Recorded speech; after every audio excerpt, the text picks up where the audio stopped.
안녕하십니까. 우열 목사입니다. 오늘 말씀 통해서 저주를 스스로 부르는 신앙이 있고 또 복을 스스로 부르는 신앙이 있다는 것을 배웁니다. 우리가 어떻게 하면 저주를 금하고 복을 부를 수 있는지 배울 수 있기를 기도합니다. 오늘 말씀은 사무엘상 3장 10절부터 14절까지입니다.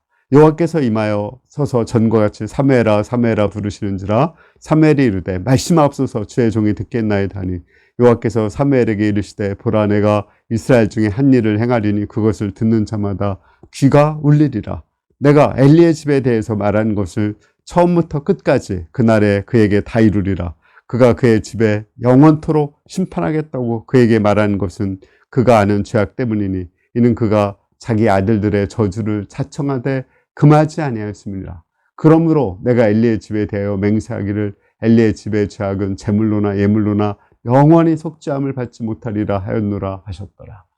오늘 말씀 보면 하나님이 사무엘을 통해서 어린 사무엘을 통해서 나이 같은 원로 목사인 엘리의 죄에 대해서 경고를 하십니다. 근데 그 경고하는 내용이 아주 중요한 내용입니다. 그 엘리가 죽는다는 거예요. 심판을 받고 또 두 아들도 죽어요. 근데 그 이유가 뭐냐면 저주를 자청했는데 금하지 않았다는 거예요. 저주를 자청했다는 것은 뭘까요? 엘리의 그 두 아들이 하나님을 경외하지 않고 하나님의 재물을 훔치고 성전에서 주의 종과 음란한 짓을 했어요. 근데 그것을 금하지 않았기 때문에 그렇습니다.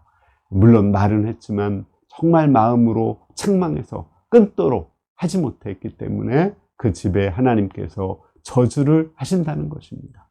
하나님은 정말 우리를 축복하기를 원하죠. 특히 제사장을 세운 것은 그 제사장을 통해서 이스라엘 민족과 온 세계에 복을 나눠주기 위해서 세우신 것입니다. 그런데 아무리 하나님이 복을 주고자 해도 우리가 죄가 있다면 하나님이 복을 주실 수가 없습니다. 그 죄를 끊어야 하나님께서 우리에게 복을 주실 수가 있는 것입니다. 예를 들어서 이스라엘 백성들에게 하나님은 복을 주시기를 원하셨습니다. 발람이 3번이나 저주를 했지만 그 저주를 3번이나 복으로 바꿨어요. 그러나 이스라엘 사람들이 모압 여인들과 음행을 하고 우상을 숭배했을 때 그들은 저주를 받을 수밖에 없었습니다. 마찬가지로 엘리의 아들들이 죄를 지을 때 아무리 그들을 축복하고 그들을 통해서 세계 만민을 축복하고자 할지라도 축복을 할 수가 없었던 것입니다. 결론적으로 우리가 저주를 금하고 축복을 불러드리려면 어떻게 해야 될까요? 죄를 끊어야 됩니다.